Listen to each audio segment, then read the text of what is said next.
all living in a world gone geek. It's time to geek hard or go home.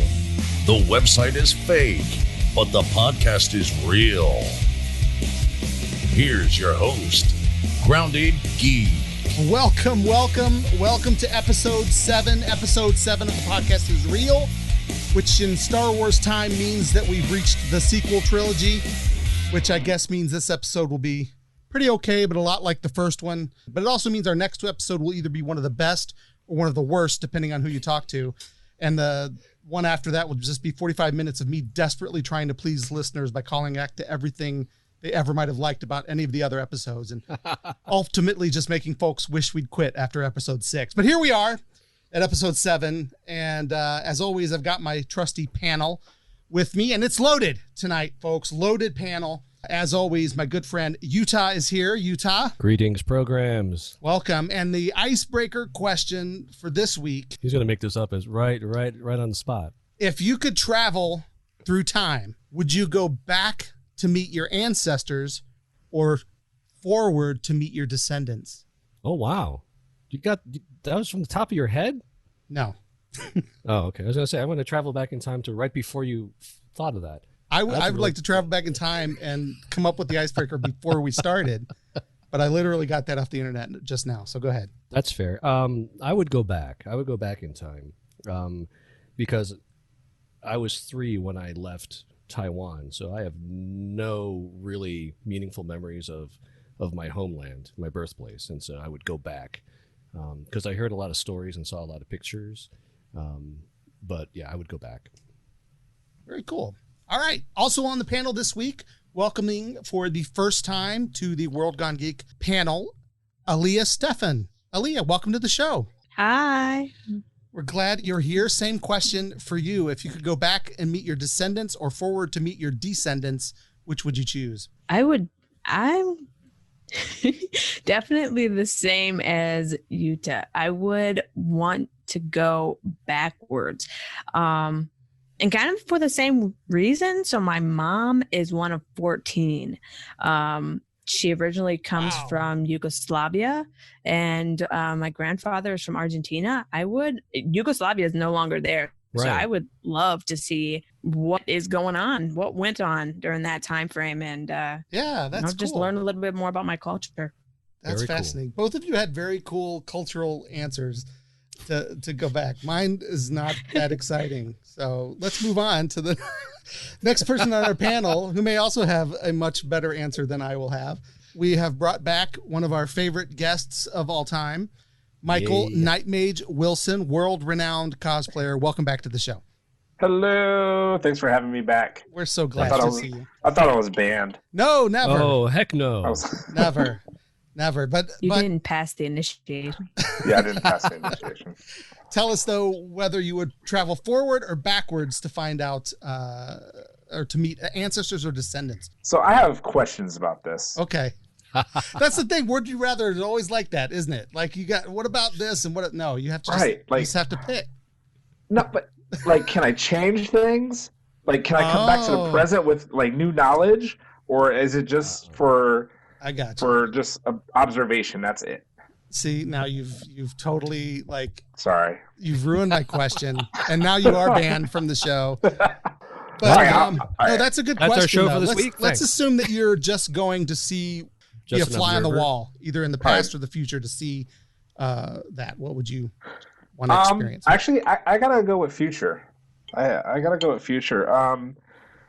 The past doesn't intrigue me. I don't really need to know 100% where I came from and my ancestors, but I do want to see what's going to be here when I'm not going to be here. Yeah, where things go from now, and that intrigues me. So yeah, I will go to the future. Yeah, where are flying cars? Yeah, then I'm just going to sit around and twiddle my thumbs until I'm able to go back, I guess. I don't know. That's the scary part, right? It's like, what if I get there and it's like awful, or what? It's your kids, Marty. It's your kids. And no. And I am a fly on the wall now. I can't do anything about it. And it's just, that would be terrible. But I would probably do the same thing. I would go to the future as well. I'm curious kind of what is going on there. I've done ancestry.com and have gone pretty far back, and it's not all that interesting. It's pretty boring. I don't necessarily care to meet any of those people. So I'd rather see what my kids and my kids are doing and all that stuff. That's what I think that would be amazing. So this, again, as I said, is our 7th episode. We're very excited. And if you've been listening to our show before, you know the first thing that we do This Week in Geek is go over some of the cool things that happened in pop culture news this week. So we went through a bunch of the news, and this is number 1. It began as a short film on MTV's Liquid Television back in 1992, and soon became a regular show on the network that still played music videos at that time. Remember those days? Those were the days. But during those days, the world was introduced to 2 slacker ne'er-do-wells watching TV in their living room and sarcastically riffing on what was going on in the music videos, and generally getting up to dangerous and foolish stupidity in between. Yes, I am talking about Beavis and Butthead. This was a show that aired for 7 seasons on MTV. It danced around a lot of controversy and came back, I think, in 2011 for another season. But by then, MTV had pretty much devolved to just reality TV all the time. So they made fun of that instead. And now Comedy Central and Mike Judge are bringing back Beavis and Butthead. I don't even know what to say about that, but I'm going to see what you guys think. Utah, what do you think about Beavis and Butthead coming back? I'm not quite sure what to think of this. They even had a movie. They actually, exactly. They had like a full-length feature film released in theaters. Beavis and Butthead Do America or something like that. And Mike Judge wants to bring it back. Now, I did see that he's bringing them back as if time has passed, and so they're middle-aged Beavis and Butthead. Now, I didn't hear that. That's what I heard. I had heard that Mike Judge wants to bring them back, and so they're middle-aged Beavis and Butthead, possibly with children. Oh, that is the worst thing that I can ever imagine. So I'm like thinking, of all the characters from the 80s that I want to see in that frame, they're doing it. It's Bill and Ted. Yeah, I want to see that's happening. Well, I guess this is the 90s version of Bill and Ted. I guess, but I don't know. And their show was so much about, like you said, riffing on, the pop culture of the time or the popular videos of the time or whatever. So I'm not sure. I don't know what Mike Judge has up his sleeve, but I don't know. I mean, now, Allea, you were the youngest of the group here for sure. And when Beavis and Butthead came out in 1992, you were probably like just born or something, right? I was not allowed to watch Beavis and Butthead like growing up by any means. Well, at 2, I wouldn't have let you watch it. Definitely not for 2-year-olds, but yeah.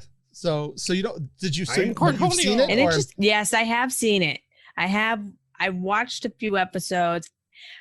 I'm going to be one of those that can say that I am not 100% a fan, but I was young when I watched it. So it was not something that was like SpongeBob or The Fairly Odd Parents, something of that sort. If I watched it as an adult, I could say that I would probably, it would appeal to my humor now, but as a child, I didn't get it. What about you, Michael? I'm kind of in the same boat. Like, I wasn't a fan of the show, but I loved the movie. The movie kind of made me a fan. With the fact that I'm bringing them back now and having them be middle-aged, and exactly what Utah was saying, that like basically they were just riffing on pop culture, I would absolutely love to see what they do. Like, even if they like did from like the 90s all the way up till today, you know what I mean? I would love to see how their commentary on things. So yeah, I'm all for that. Yeah, I'm the same way. I was not. I could definitely say I was not really a fan. I thought it was kind of disgusting. I thought that it was the lowest common denominator of humor. But then, like you, Michael, I saw the movie, and for some reason, the movie was actually kind of entertaining. It was better than the TV show. Yeah, and that kind of was like, okay, this is I sort of get why these guys are funny. But mostly I was just annoyed with some of the very dangerous things they got. And there was a lot of controversy that surrounded some of the stuff that they did. And, but I'm always on the side of, the media is not what's making kids do terrible things, but that was what they were accused of back then. A lot of those kind of news stories going on, but I enjoyed the movie. I didn't much like the show, but when they came back in 2011, they did make fun of reality TV. Jersey Shore was big at the time, some things like that. And so I imagine if it's going to be something like The Soup, do you guys remember that show? Oh yeah, on E! And then Joel McHale eventually hosted that, and then he had a show on Netflix, and they basically roast these reality shows. If it's going to be like that, I think I could totally get into that, because that was pretty funny. Like, that stuff was good. And I did like when they made fun of the music videos. It was pretty good satire, but it was the antics they got up to in between that used to just turn me off from them. It's interesting. It's going to be a new generation getting a little Beavis and Butthead. So get ready for a lot of that. Number 2. Heroes in a Half Shell are returning to the big screen. Sans Michael Bay. Sans any live action at all, actually. Nickelodeon has announced that the new CG animated Teenage Mutant Ninja Turtles film is going to hit theaters. Hopefully we'll all be back to theaters by then, and will be distributed, as the other recent ones have been, by Paramount Pictures, and is being produced by none other than Seth Rogen. It's an interesting team up there, though. Let's not forget Rogen and Company's last foray into CG animated films was Sausage Party. So there's that. I also didn't find his other venture in the comic book territory ideal. He produced Preacher, which on its own wasn't terrible, but as an adaptation, many agree is a poor adaptation. Changed the source material so much that it's basically not even the same work. But here's hoping that this outing will not be so. What do you guys think of Rogen taking on the Turtles? We'll start with you, Knightmage. I love the idea of the Turtles coming back. Like the last CG movie, I loved like TMNT with the monsters. It was like the 12 monsters and stuff. That I love that movie. Seth Rogen, I kind of agree with you. Like, I don't know how he's going to do that, because I know he's going to add his humor to it, which his humor on its own is fine, but I don't want to see, I don't want to see the Turtles adopting that type of humor. And yeah, so I'm a little leery on that. Oh, I absolutely agree with that, because Seth Rogen has tendencies, and it's nothing against him. It's just his humor is a little bit different. And for, I guess, people that grew up watching the Turtles, you want to see that same energy, kind of follow suit all along. So with Seth Rogen, I am very skeptical, and I think their previous movie kind of got some mixed reviews. So, I am interested to see what they're going to do. I don't want to push it to the side just yet, but I am interested to see what they're going to come up with, what he's going to come up with specifically. Yeah, I think I pretty much agree with everybody here. There's a soft spot in my heart for the original cartoon.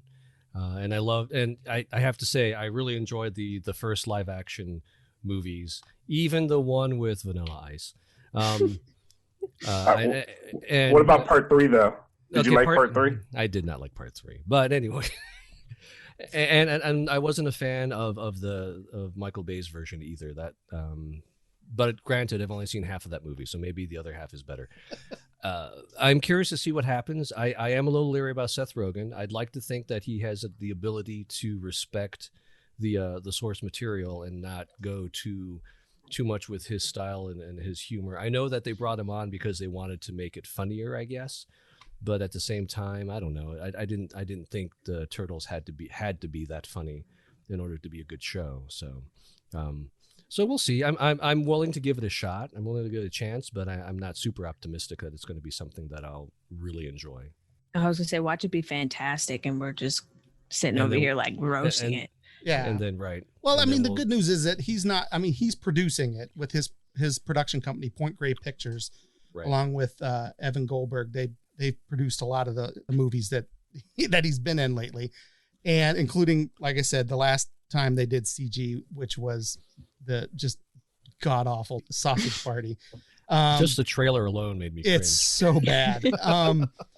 But the writer is someone named Brendan O'Brien. He is, behind Neighbors, Mike and Dave Need Wedding Dates, which are also crude movies. They are crude movies. So that's a little concerning. We're gonna have to see kind of where it goes, but yeah, I'm hoping that they don't go that direction. I would love to see someone take the original Eastman and Laird comic books and that style and that kind of more dark and gritty. You know, I always make fun of DC movies for trying to turn all of our superheroes dark and gritty, but some of the superheroes are dark and gritty, and the Turtles were that, you know what I mean, back in the day. Originally, yeah. So it would be cool to kind of see them take that turn, but they've done such a great job of making them such a kid-friendly icon for multiple generations now, not just like for kids who grew up watching the show, but kids are still watching it on Nickelodeon and things. So it's they can't go like too dark and risk, you know, losing the kid audience. And I think that's what Michael Bay was trying to get a balance between. And you know, yeah, sorry, Turtles with Noses just really. It was a little odd, but I didn't hate those movies, but you know, they were a little different. But yeah, I think this is going to be interesting to see where they go. Nickelodeon is producing it, so it's not going to be super dark. They're going to find a way to, you know, to make it very kid friendly. But I'm interested to see it. We'll see what happens with Seth Rogen in charge of the Ninja Turtles. Number 3. I officially declare this summer the summer of surreal superhero season 2s. 3 dropping in rapid succession over a couple of months. Doom Patrol is on HBO Max. It just started season 2. I was not floored by the first season, but that team and therefore that show are just the kind of oddball surrealness type of comics that I enjoy. And it's definitely off the wall, and I love that. But it also follows for these next 2 shows, who are also dropping deuces this summer. Sorry, season 2. That was a poor choice of words. But both of these shows are so atypical from what a typical superhero show is. I love them to death. Of course, I'm talking about the Umbrella Academy, dropping on Netflix next week, and The Boys, giving us their second season on Amazon Prime, coming in August. Both dropped trailers this week, and they are amazing. Allea, I know both fantastic. That you're into the Umbrella Academy. Tell me what you thought of that trailer. Oh, I am extremely hyped up for this. I cannot wait.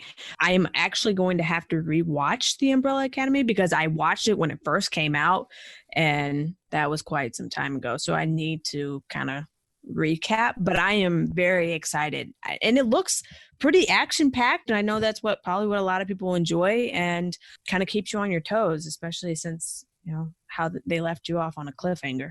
So I am excited. Knightmage, have you seen the Umbrella Academy?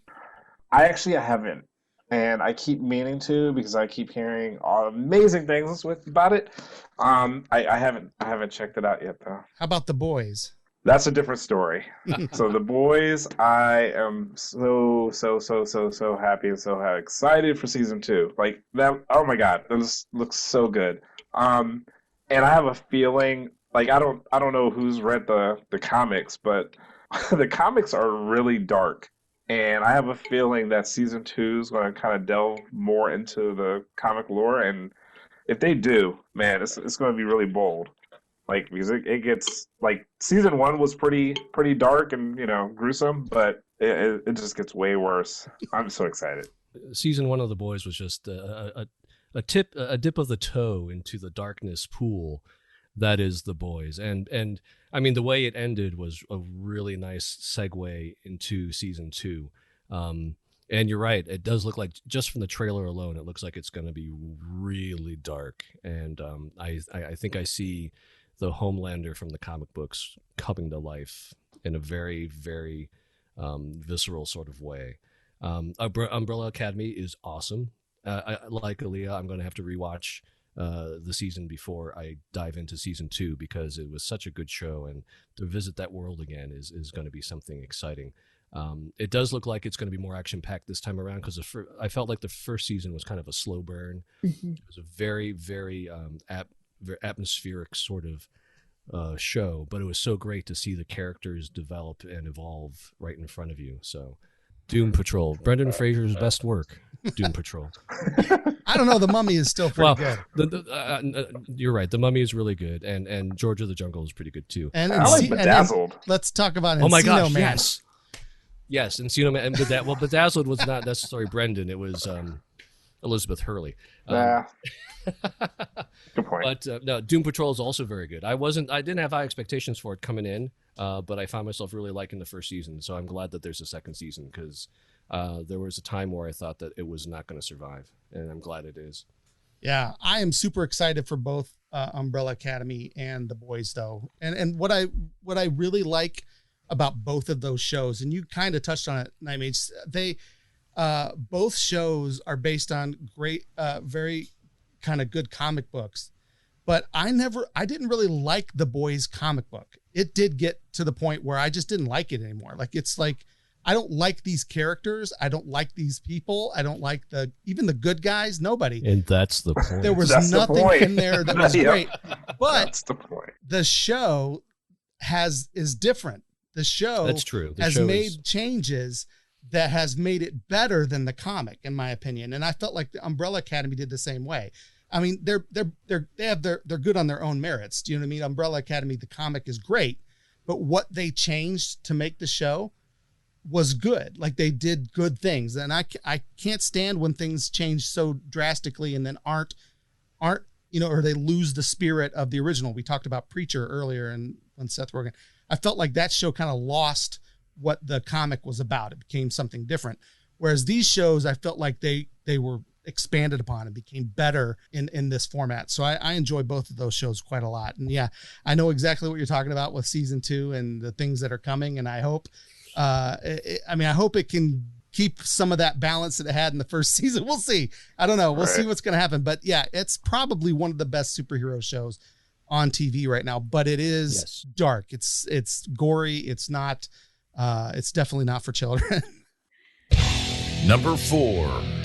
In 1978, a William Shatner mask helped turn the name Michael Myers into a household name. And no, I'm not talking about his stints as Austin Powers and the Guru. I'm talking about the towering psycho in the jumpsuit that terrorized a young Jamie Lee Curtis and then countless other teens and psychiatrists for years to come in continually strangely disconnected sequels. Then finally, in 2018, creator and director of the original, John Carpenter, said, hold on, and pretended that all those sequels never happened and made a proper sequel, jumping in 40 years later and giving Jamie Lee Curtis a chance to go all Sarah Connor over Michael Myers' butt. Good.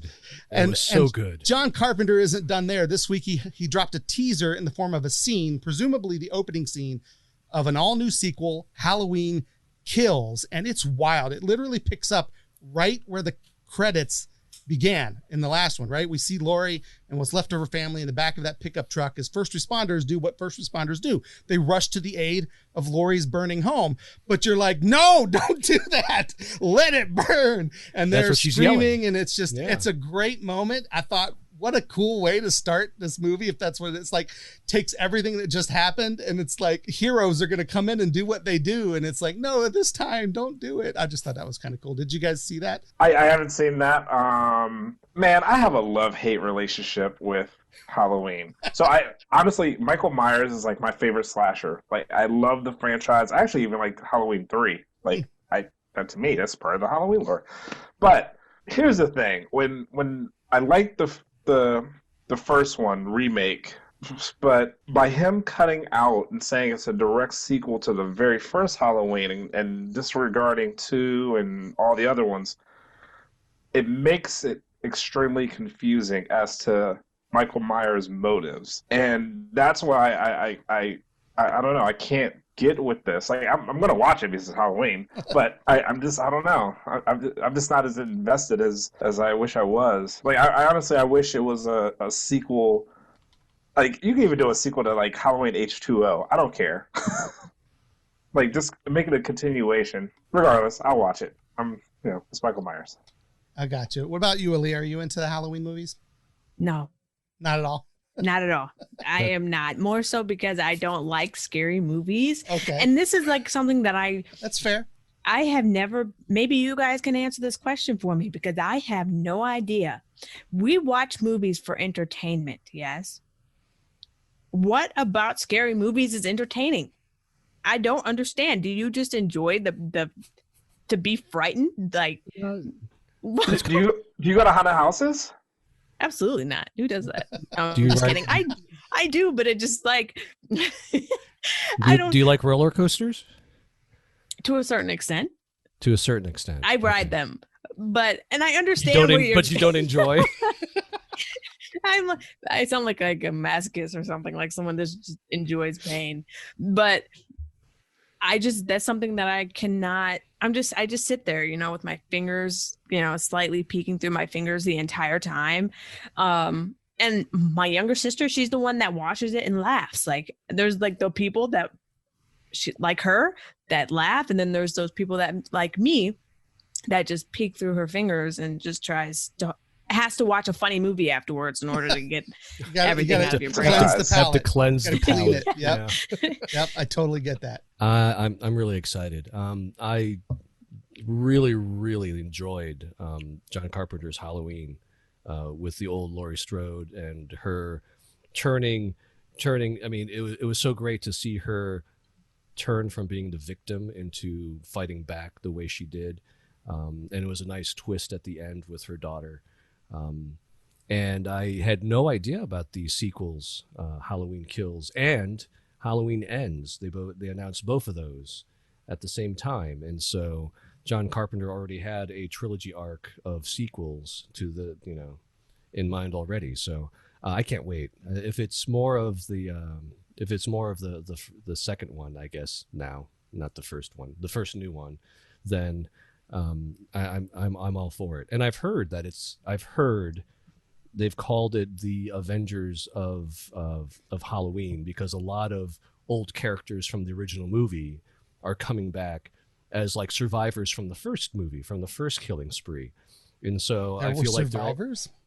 Well, that's questionable. I thought you were about to say like Jason and Freddy and Pinhead were going to show up. Oh no, that's an entirely different movie project that I want to see happen too. But I'm sad it's being delayed for a whole year. But right, yeah, we're gonna have to wait till next October. That was the other thing that he dropped that teaser and then said, "Sorry, you're gonna have to wait." But I'm a little bit like you, Allea. I'm kind of the same way. I do like some scary movies, but not a lot of them. And so for me, it's like the more psychological scary ones, like Jordan Peele's stuff that he's doing now with Us and Get Out. I found those to be really fascinating.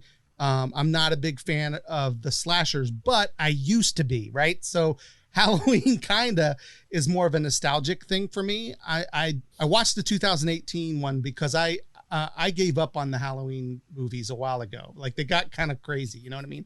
I gave up on Freddy a long time ago. Or gave up on. I was going to say all those Jason. franchises kind of went off the rails. I feel like I just kind of gave up on, and I don't know. I'm just not like Allea. I'm not really into like the really gory kind of slasher stuff anymore. But when it gets, kind of, if the storyline is intriguing enough, it'll draw me in. So the very first Saw movie drew me back in a little bit because I was like, wow, this is kind of an intriguing story.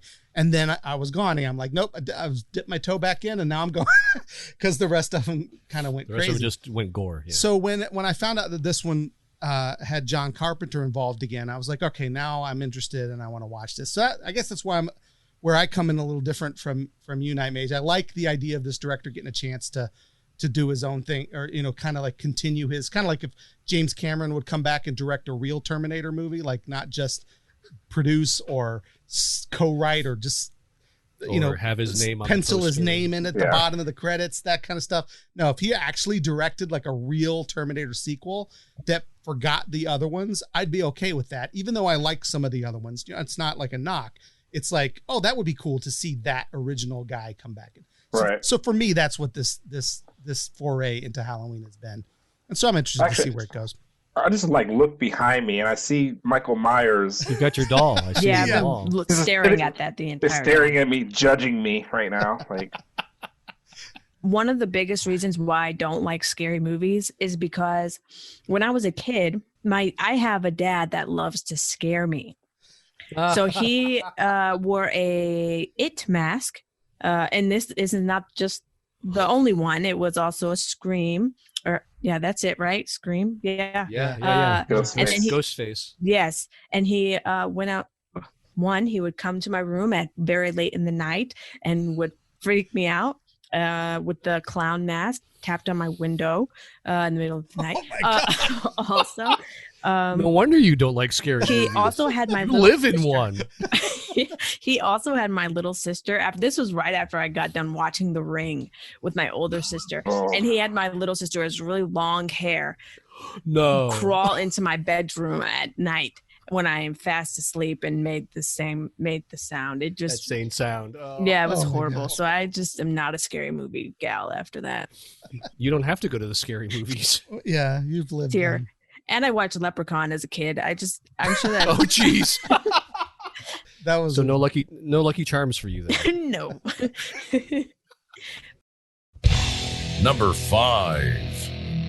All right. Many weeks ago, we covered the story that Ruby Rose was stepping down from her role as Batwoman on the CW show, but not giving super specifics, but it was likely due to her back problems exacerbated by some of the stunt work she had to do on the show. So totally understandable. But at the time, they were actually really concerned. I mean, this show is about to get a second season. It's losing its main star.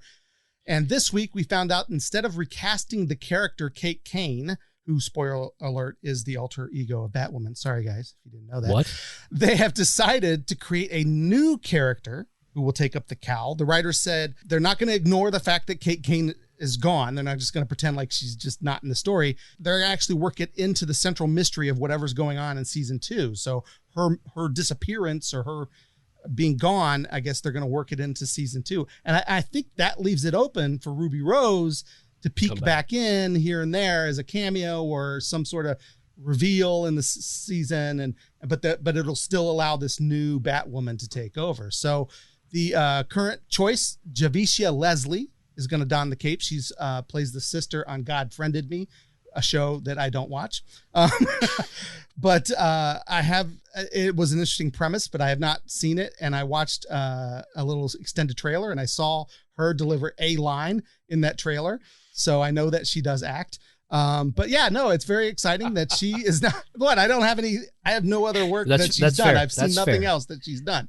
So we can all say a line. Yeah. I was like, oh, there she is. She's right there in the trailer. That's the only thing I saw. But yeah, so it's very exciting. She's going to don the cape as this new character. And it's something that exists completely outside of the comics. It's a very interesting development. What do you guys think? I think it's an excellent choice. I think it's a brave choice that they're creating a whole new character that has nothing to do with the source material. I like the fact that they're respecting Kate Kane, and so she can come back as a cameo and sort of help out. I find it interesting that the character now obviously had a very messy past, something about maybe drug abuse, living in a van, made poor choices, drug running and this, that, and the other. So I'm curious to see how this character becomes Batwoman and how she takes on the mantle, because I want to see that development. It does certainly make me want to finish watching Batwoman. I never finished the whole first season. I stopped a couple in. So, what about you, Knightmage? Have you seen the show? I have. I haven't finished it. I think this can go one of two ways. I mean, first off, right off the rip, I love the idea I love the casting idea because, I mean, diversity, man. Like that was a brave, awesome choice, man. Right? That was so off the rip. That was awesome. I almost kind of wish though that they just create a brand new character, not having her come in and take over as Batwoman. You know what I mean? Maybe she come in as I don't know, Bat person, something. I don't know, whatever, but just not, I don't know, just not Batwoman. Because honestly, like a lot of people who watch these shows, they love the idea of seeing the comics come to life, and like they like to draw that correlation. So when you have a brand new character taking over this mantle, I don't know, it's weird. I mean, it's kind of like the Miles Morales Spider-Man thing, but different, because even though he's taken over the Spider-Man mantle, he had his totally own like story arc. He was totally separate. You know what I mean? Like you could do Miles Morales by himself without Peter Parker. I don't know if you can bring this character in, and I wish you could bring this character in and have her just be totally separate than Kane and Batwoman. Do you know what I mean? I guess, yeah.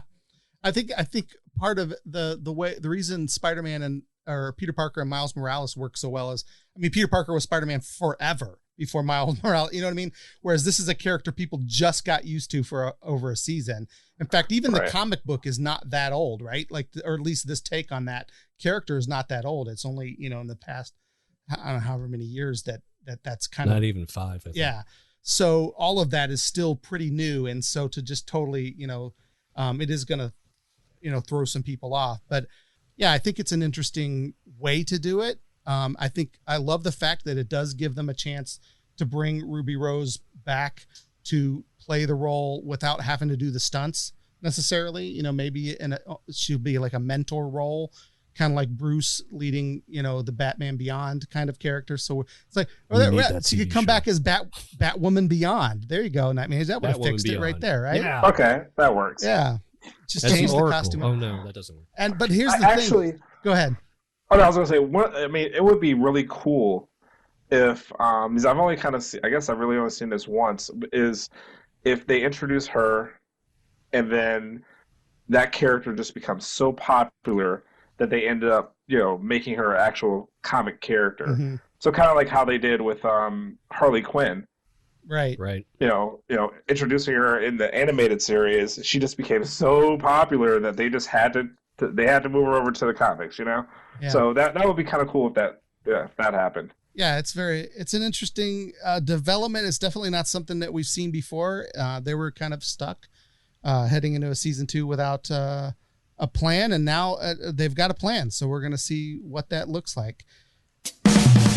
That concludes our news segment for today. We're going to take a little break here while I try to convince you to support us on Patreon.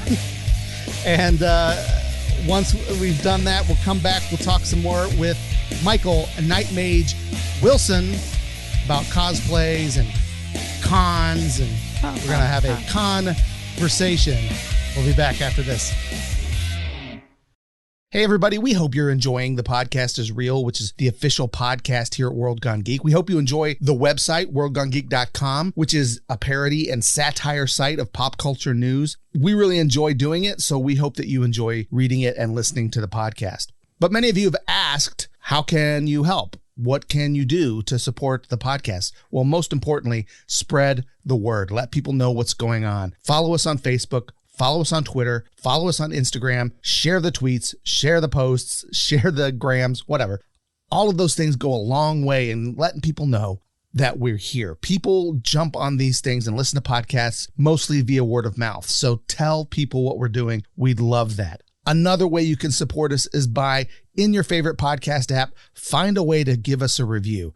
Give us 5 stars, tell people that you like what we're talking about, whatever. But if you were to vote, especially on Apple Podcasts and on Spotify, if you were just to click those favorite buttons or those stars, that would be huge. It helps us rise up the list. It helps us be noticed by more people, and therefore more people will start to listen. And finally, if you'd like to get involved in a really concrete way, we do have a Patreon account, patreon.com/worldgonegeek. We have several tiers there where you can actually support the podcast financially, even as low as $2 a month. Did you know that if we ended up with 10 patrons at just $2 a month, that would help pay for one of the hosting costs for one of the things that we're doing here? So we would love it if you'd be able to do that. We totally understand if you can't. There's plenty of other ways to help, as I said before. But I do want to let you guys know about the Patreon account, because right now this would be a sponsor break and we don't have any sponsors yet because we just got started. We're just getting rolling. Once we have a lot more listeners and a lot more of a following, we could maybe look into that. But in the meantime, we'd love to have your support in all the ways that I just described. If there's any of those things that you feel in your heart that you would like to do to be a part of the show, we'd appreciate it. Most importantly, though, I am so glad that you are listening.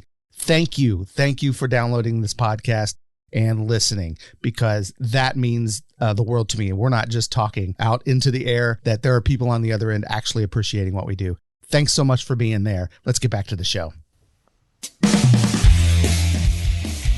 All right, we are back with The Podcast is Real. My name is Jeff, also known as Grounded Geek, and with me still on the panel, Utah, Allea, and Michael Knightmage Wilson.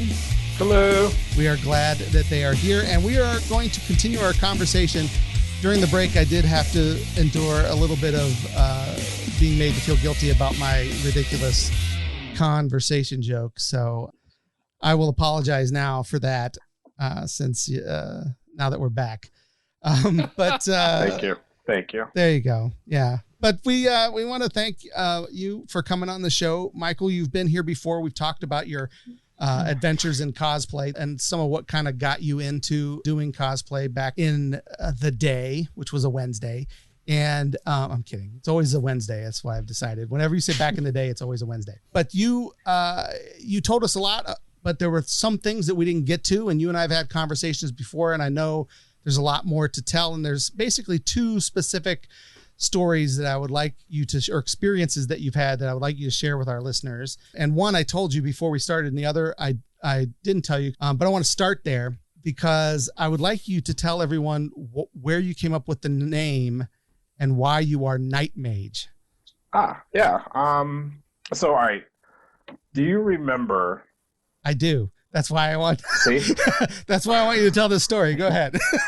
Do you remember? It was a show called Who Wants to Be a Superhero? Yes. On Wednesday. With Stan Lee. It was on Wednesday nights. It was back a in Wednesday. the day. It was a Wednesday nights now. Yeah, it was a reality show on Sci-Fi Channel, and basically, it was hosted by Stan Lee. You would have to create your own comic book character, think of a name, backstory, and everything. And if you got picked for the show, you would go in the house, and it was kind of like Big Brother, where you're living in the house with all these other superheroes.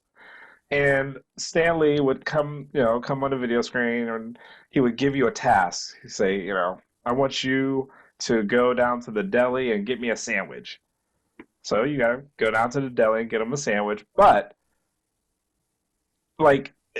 everything was a test. So, someone would drop, $100 bill or something, and, they wanted to see, are you going to pick up this $100 bill and keep it, or are you going to turn it in? Or, they wanted to see, are you really that superhero that you say you are, And it was a really cool show. So it had 2 seasons.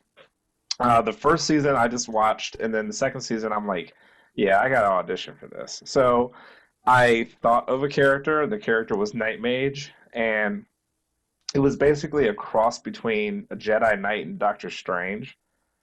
And this is way before I knew of cosplaying and conventions. So my costume was literally just like a black overcoat with a hood and a purple shirt. And I don't know. One day I actually would like to sit down and actually redo the costume, with the knowledge I have now. But I got to be an alternate. So I auditioned. I got called back for another audition. I got to be an alternate for the show. Obviously, I didn't make the show. But a couple years went by, and then when I got into cosplaying, I already had this Facebook page of Knightmage because I had started doing small YouTube videos, little 2-minute videos of the character. And when I started cosplaying, I just started uploading my costumes to that page, and it caught on. And so I just ran with Knightmage. That's it. Did you ever see that show, guys? Utah, Allea? Oh yeah, I remember that. I anything that involved Stan Lee, I was like, what? Huh? What? So as soon as I heard that Stan Lee was involved with that show, I'm like setting the DVR or to record it in case I missed it. Yeah, like Knightmage said, it was basically a reality show where people have to act like the superheroes they want to be, and it would have been pretty awesome to see Knightmage. I know, right? And see, that was news to me that it even had a second season. I didn't know there was a second season. I thought I watched the first season religiously. I was definitely into that. I was rooting for characters. I was rooting for Fat Mama. She was my favorite one. Crowd favorite. She had donut powers and would grow by 12, 12 times, I think it said. But yeah, there was just so people, and Allea, I think you you haven't seen it, right? I think you were shaking your No, head. I have not. Yes. Here are some of the superheroes that you missed out on. So Feedback was like a video game guy, right? I think he had like controllers on his wrists or stuff. Yeah. Fat Mama was she had a donut like tutu that she wore and was like this big donut powered, and she could grow really. She couldn't actually grow really big, but that was like supposed to be her power.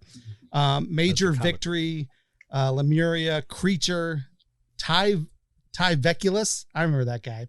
Oh, I remember. Yeah. Monkey Woman, the Iron Enforcer. This one's great. Cell Phone Girl, Nitro G, Levity, and Rodiart. But he ended up being the plant. He was the spy for Stan Lee, right? He was not an actual contestant. Yeah, he was there to right. kind He of was like the mole. Yeah. He was a villain that had infiltrated and tried to mess up the challenges that the superheroes went That's against. right. Yeah. Who won? Who won the first season? I don't remember. Know?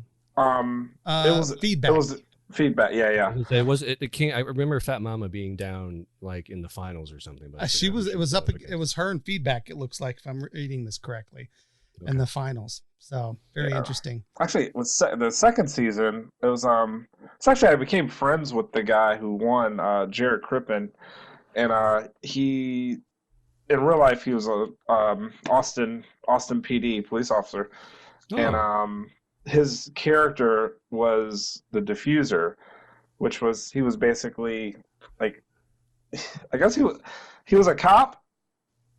And he was a cop playing a cop, but he also could like detect bombs and other stuff.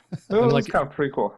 I'm like imagining like a lower key Punisher, except like Punisher is a vigilante that takes it beyond the law, whereas Diffuser takes it right up to that line. Yeah. And it's also really good with bombs. I do have a funny story with that though. So when I was filming my initial audition tape, so I was doing it in my backyard, and I was living in an apartment at the time, and I just had like a little small porch, and I had a fire pit. So I thought it'd be cool to like have the fire pit going, and like I'm standing in front of the fire, and like smoke fills around me and stuff. So so I'm doing that. I'm doing my filming and stuff, and then probably about 30 minutes later, there's a knock on the door, and the fire department's there, the police department's there. Are you in costume? I'm in costume. And if you remember what I told you my costume looked like, it's basically just a black trench coat with a hood. So they're like, what's going on? So I told them what's going on, and they're like, yeah, well, okay, that makes sense, I guess. Well, the person who called it in, they said, I don't know what's going on, but it looks like there's a KKK rally. All I see is just smoke, and there's this guy with a big hood, and he's just standing there, and there's fire. I was like, yeah, I don't think you belong to the KKK, buddy. Wow. No, I'm good. Now, so yeah. Now, not everyone in our audience might know that in real life you are in law enforcement. So yes. Were you in law enforcement then too? Like Were these colleagues that came to check on you, or they are colleagues. I didn't know the one guy, but yeah, that happens, man. It happens. So I got to ask you. So you said that you met the Diffuser and you know him now, right? Jared Crippen. Did you meet him during the audition period, or you just met him later on? Or I met him later on, actually. So the funny thing was, I didn't meet really pretty much any of the cast. I was just told like, hey, be on standby. Like I was like a 6th standby. So just be ready to go. Get a phone call. You need to be in Florida. Like, oh, okay. So when I got into cosplaying, one of the first shows I started guesting at was Wizard World, and at the time, Jarrett was he was like basically like Wizard World's announcer for like their costume contest. He was their host basically. Okay. Oh. And so I met him through that, and it was just I'm like, Oh my, that's like, oh, it's just cool. Like, you know, it's cool doing something and then kind of being a part of that world, you know, Sure. later on. And yeah, and then I knew he was a cop, but I didn't know. I thought it was kind of, I thought he was like part time or something, but no, he was like literally like full time, you know. And so we kind of hit it off with that too. And he's a really cool dude, really cool dude. Now I'm going to throw a wrench in this. Do you think the reason that you didn't get it was because they already had a cop on the cast? I never thought about that. Thanks. Now I'm just gonna be thinking about that on. No, I don't. No. I'm trying to draw a wedge between the diffuser and Knightmage. I want to see this. I want to see this epic battle occur at the next Wizard World when it just. No, I'm kidding. Oh my gosh, you're the Baron in the against the Avengers. It's That's terrible, right. Yeah. Terrible. I'm trying to drive a wedge. No, I'm kidding. No, I think that's a great. I love that story. I love that you kind of and that was all before you were even into cosplay, but that was kind of like a little bit of the bug probably came from. And that's actually it's funny because like once I got into cosplay too, there's a lot of people who audition. And a lot of people who audition are actually part of like the real life superhero movements. Mm. And when I, you know, got on Facebook and like my name's kind of started getting out there, they're like, "Hey, did you try out for Who Wants to Be a Superhero?" I'm like, "Yeah, that was me, man." He was like, "Oh man, I recognize you." Like, you know, and so it's kind of cool reconnecting in that type of way too. Yeah, and kind of considering where cosplay has come, I feel like it's. We're at like a new level with some of the costumes that people are putting together and things like that now, compared to, you know, maybe a decade ago or whatever, like, except for the fact that we don't have Stan Lee anymore, which is very sad, obviously. How cool would it be to like bring that show back? Right. Cause I feel like this is the perfect time to do, because, what was it? I can't remember if it was Sci-Fi, but they had the makeup contest show, that was right. pretty good. Face Off. That was Off. really good. And then that a spun off from that was like a set design one that was actually kind of interesting. I think I only went like one season, but it was all these like people finally like recognizing the creative efforts of people who aren't necessarily in Hollywood yet, but have been developing these types of skills through cosplay, right? I mean, a lot of these makeup artists just wanted to, you know, have just been doing it on their neighbors and friends and themselves. And I think that this is the perfect time to bring that show back. I don't know who would host it. Well, they had the Heroes of Cosplay show, that was kind of more a reality show type deal. But then they also had Cosplay Melee, which was basically like Face Off, but with cosplay, with making actual, you know, making full costumes and stuff. I was going to be a judge on the show. And I got beat out by Leanna Vamp, and which I mean she's awesome. She's awesome. She's awesome. But yeah, so that show was actually really cool. They had 2 seasons of that. I think that if the whole COVID thing wasn't going on, there was some other shows that were planned, but you know, we'll see. COVID. Yeah, well, we'll see. Maybe in the next year. Curse you, COVID-19. Right?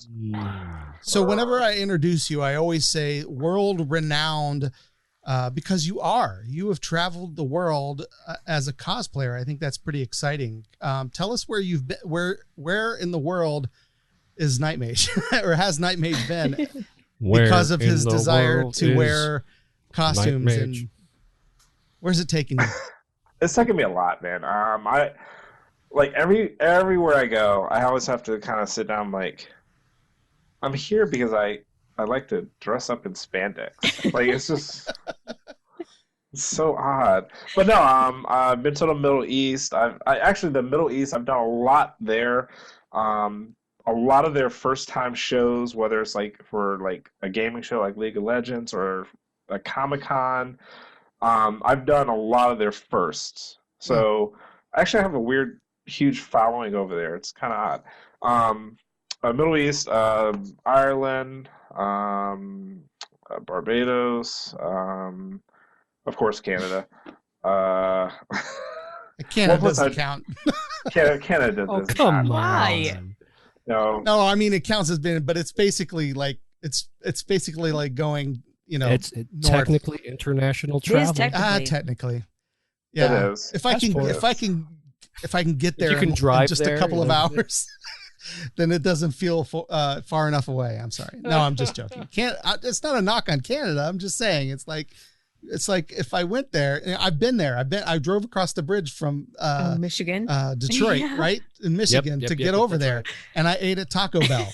But because I wanted to have Taco Bell in Canada, I wanted to see what that was like. And the only thing that was different is they had French fries, which was very strange. We had French fries, and all the ketchup packets were in French. Well, no, Canadian, like actual French fries, not the seasoned fries they have at Taco Bell now. But and this was years ago. French. This was like a decade or more ago. This was forever ago. I mean, Canada used to be a French colony. That's not surprising, Jeff. I guess not, right? But they're not. French fries aren't actually French, though. Let's be honest. Oh, fine. All the ketchup packets were in French, though. Really? Yeah, it was. How long ago was this? Oh gosh, it was. I was in college, so we won't go there. I know when that was. Let's just say it was around the time Allea was born, probably. I was born in '94. That sounds about right. Okay, so it was a little before that. A little before that. Yeah, so it was a long time ago. But tell us about that, because I mean, I call this show World Gone Geek because I am a firm believer that geeks are everywhere and everyone is a geek about something, even if it's not cosplay, even if it's not movies, if it's not television, if it's not whatever. If you're a fan of sports, you're a sports geek, right? If you're into fantasy football, then you're into sports related Dungeons and Dragons. That's all you are. You're still a geek, right? You still can quote the stats from how many times that guy has fumbled when it rains in a team that starts with W. If you can do that, then you are a geek. I'm sorry. That's true. We're all geeks about something, and that's great. That's just what we all share in common. I think that's great. And so you have traveled the world and seen that that's true, right? It's absolutely true. Like, no matter where you go, to me, I always call like conventions just like a big family reunion. Like, as soon as you see someone, whether it's a cosplay you recognize or you admire, or you're in line, you meet your favorite actor, you're bonding about something, and that's one thing about conventions now. They're not just comic book conventions; they're pop culture conventions. So they're encompassing the entire culture. So I love that. But yeah, like you said, you're a geek about something, and that's the beauty. Like, literally, there hasn't been anywhere I've been where I felt out of place or kind of odd. You know what I mean? Like the entire which is hilarious to say, because you're probably wearing spandex and a wig and you've never felt out of place. That's what's amazing about this culture. It's like when you were a kid and you would put sunglasses on, and you kind of put the costume on, and you're invisible now. You really become somebody like Big different. Daddy. So you're able to like Big Daddy, exactly. and that made me lose my train of thought. Choo choo. But yeah, so I always say also like conventions and just the cosplay community, and it's like it's a very social hobby, but full of socially awkward people. And so that's why we kind of all understand and get each other. We all feel safe around each other. We all feel like it's our safe zone. Like we can be ourselves. There's no judgment. There's there's honestly nothing like the whole like convention geek scene. Like, to me, it's something really special. And so that's around the world, all around. And where have you been in the Middle East? So the very first time I went I went to Kuwait. So I've been to Kuwait twice. I've been to Riyadh. I've been to Jeddah. And each time Jeddah, you've been to Jeddah? Isn't that where That's a Star Wars they met planet. Saw Gerrera and And Rogue One. Were you at Jeddah before or after they blew it up? That was before they blew it up. Okay, thank goodness. Is it really the same name that Rogue One? Like, or is it spelled differently? I think it's spelled differently. Okay, that's funny. Yeah. Interesting. I had no idea that was an actual place. Yeah, it's actually right on the Dead Sea. Very cool. Oh, neat. Yeah. And so what's it like when you go over there? I mean, is there obviously, Hot. I mean, if you go to Ireland, the culture is not that different, right? But it's a dry heat. It is. So actually, like the first time I went, I didn't know what to expect, and that was the thing that I'm really blessed and thankful that I get to travel, because let's face it, honestly, like a lot of the things that we know about other cultures, we get from TV and the news, and that's terrible. So to actually be able to go and experience, and I'm like, oh wow, this is nothing like what I see or hear. Like, this is, that's I think everyone needs to travel. Like, it should be mandated that people have to travel and experience other cultures, like, firsthand. Like, yeah. It was very hot. So the first time I went, I was in Kuwait. I ended up wearing Hellboy and Kratos and like M. Bison. So like we're all like really hot costumes. They're all kind of apropos too. I mean, Hellboy and, and Kratos, both in a very hot environment. That makes sense. I mean, it was. I picked the right thing, I guess. But the Crown Prince had came through, and one of the big things was like, you don't shake his hand, you don't touch him, you don't, So he came through the convention, and young dude, and I was wearing Hellboy. He came up. He's like, I went to touch his hand, so he went ahead and shake the right hand of Doom. Nice. And I'm looking around like, what do I do? Do I shake his hand? I don't know what to do. But no, it was really cool. Did you shake his hand? Yeah, I did. Oh, absolutely. When the prince wants to shake your hand, you shake his hand. You shake his hand. Over there, it's a very accepting society. And one thing that I got was, and every time I go, they make you feel like a king or queen when you're over there, because they understand and they know the kind of the what most people think about the culture there and stuff. So they really want you to go back and say, hey, it's not like what you hear. And so yeah, I love going over there. Love it.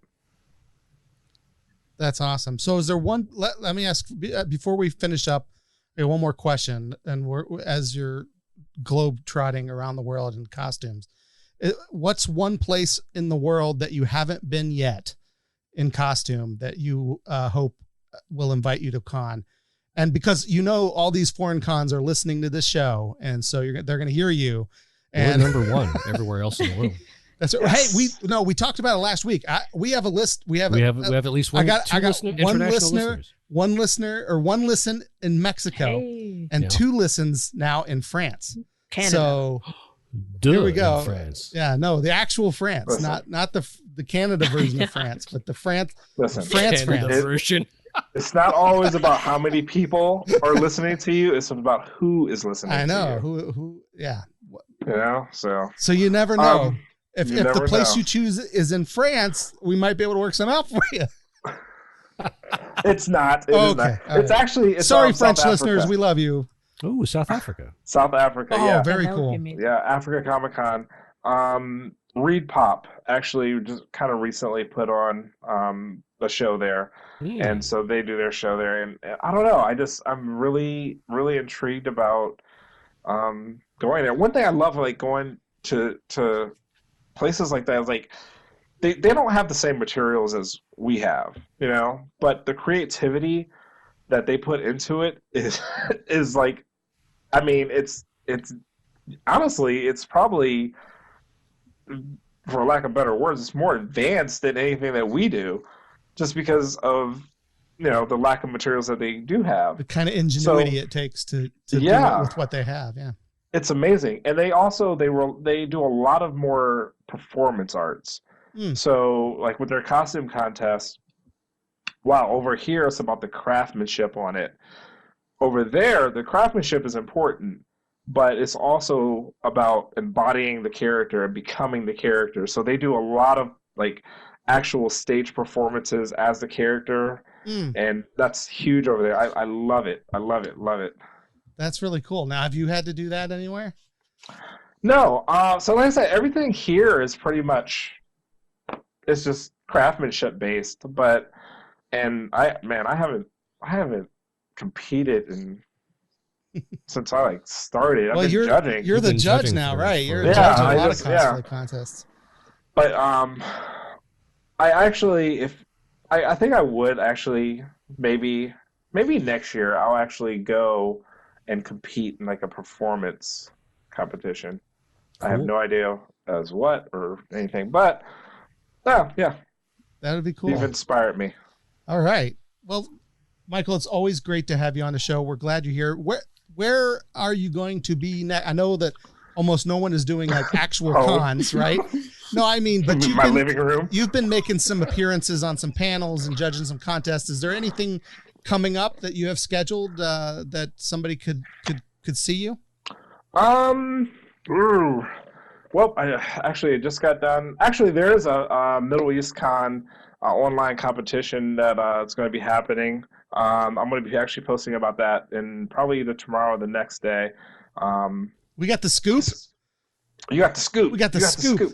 Yeah. So the very first one happened last week. It was eVirtual Saudi Arabia Comic Con. There's a second one happening in the middle of July. Well, this is July, so like in like 2 weeks. So I'll be posting about that tomorrow. After that, it's so odd actually having to do like competitions online, because typically I have like my little black book and I have my dates and stuff set. I still set all these competitions on the date book, but for some reason it's harder for me to keep track. I don't know. Maybe because it's physically like all right, I don't have to pack. I don't have to do this. Right. I just got to go upstairs to my room and click buttons. Yeah, there's something to say for that. Yeah. You just pour your tea, or you uncap the bottle. What's the news about your tea? So tea, I'm actually going to be posting about that probably Saturday. So I got all my tea. The tea? Yeah, another scoop. Yeah, so I partnered up with a local tea company, the Rusted Tea Company, and they made a Knightmage tea. What's in it? Yeah. Cool. So it's a blueberry blend, a citrus blend, lapsang. It has like a very kind of smoky aftertaste. Mm-hmm. It makes, when I think of smoky, it just reminds me of like a cologne, or I don't know, maybe. But no. A cologne. Everybody wants to drink tea that smells like Knightmage. That's what we want. Like a bonfire. I don't know. Yeah, that's it. No, that's it. A bonfire. There you go. Yes. Okay. Mm-hmm. Interesting. Did you help with the recipe, or? So I got 3 choices. He gave me 3 choices. That was one, and then there was a citrus, another one, and a peppermint. And yeah, I fell in love with the smoky because it's different. Yeah. Like, yeah, it's smelling it. It smells like jerky or brisket. Like, oh. It's just harking back to his... descriptions don't make me think of not tea. At all. I'm sorry. I know, but I can't wait to get some. You know what? I might actually be. I kind of understand where he's coming from, considering if you have ever tried like burdock root or something. Burdock root is an herb. I'm sorry. It's very earthy, but it still has like a different type of smell. Even dandelion root has more of like a definitely does not smell like dandelions, like not at all. Definitely has a different type of smell. So I understand where he's coming from with that. I don't know when you start describing brisket and beef and like like and a drink. A I tea can't help with but think that's flavors. not a tea. That's a bisque, I think. But I want to. That's all the time that we have for our show today. But I do want to thank Knightmage for being here again with us. Thank you so much for taking the time. You can find Knightmage at facebook.com/Knightmage, right? And then on That's Twitter, right. it's Knightmage1. No, it's Knightmage on Twitter, Knightmage1 on Instagram, right? Got it. That's All right. right. And so make sure you follow him. You got to see this stuff. That if this is the first time you're hearing of Knightmage, please go check out his stuff. It's kind of amazing what he has put together. It is amazing. I also want to thank Allea. Allea, thank you for being on the show for the first time. I hope that you had fun at least this first time. Yes, it was great. Thank you. Awesome. Will you come back and join us next week? I shall if you'll have me. All right. Yes. No, please come back. Next week, we're going to be talking to Mike Mayhack. Mike Mayhack is the creator of Cleopatra in Space. He is the writer and artist who has written those books. It's a series of books for Scholastic. And it is now a DreamWorks animation cartoon that is coming to the Peacock Network. So we're going to talk to him about that and his career. It's going to be great. Utah, as always, thank you for being on the show. As always, thank you. We appreciate it. And we will see you guys next time right here on The Podcast is Real. Take care. The Podcast is Real is a World Gone Geek production.